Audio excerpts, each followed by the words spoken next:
how do you see the meaning of cooperation? What if it's difficult to cooperate?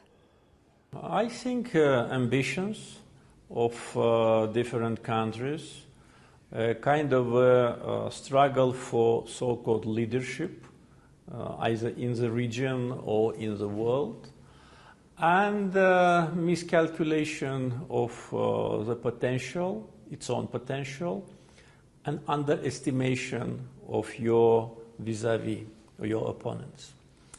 And this leads to mistrust, this leads to tensions, and this leads to wars. Our policy always was based on cooperation in the real sense of that word, because we strongly believe that only through cooperation you can achieve success. The more you give, the more you help, the more you will get.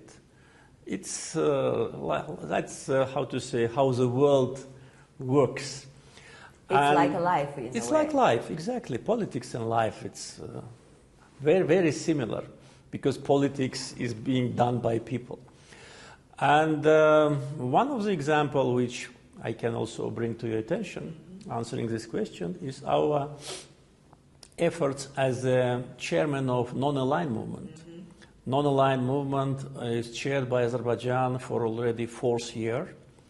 By unanimous decision we've been elected, and by unanimous decision our chairmanship have been extended 1 more year until the end of this year. And during this period we really demonstrated that we want this movement to be vocal. We want this movement to take its place on the world arena, because polarization of big powers is obvious. The gap between the interests of big powers probably will not shrink. Therefore, non-aligned movement, which was actually created as an alternative, but then to a certain degree lost its potential, has a great potential. And if this ideology or philosophy dominates, then the world will be much safer. And once again, the main problems which the world faces now, they do not have legitimate source. It's just perceptions, ambitions, fight for so-called virtual leadership. It is virtual. It can be created by media, which is under your control. It can be created by NGOs, which are under your control.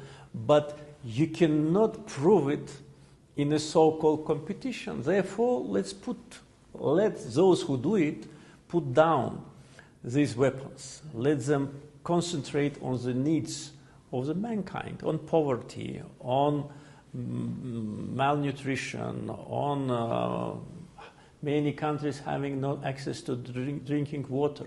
This has a fundamental electricity. What you said just now, Mr. President, reminds me of the Chinese side suggesting a community of shared future. Yes, exactly. We all have the basic needs as humans, and we know who is good to us, who are our friends, and who can we walk along with for the longer term.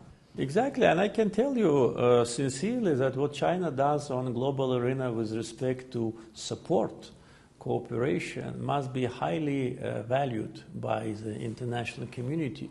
You do it on global scale, we do it on maybe more regional scale, but we follow the same philosophy.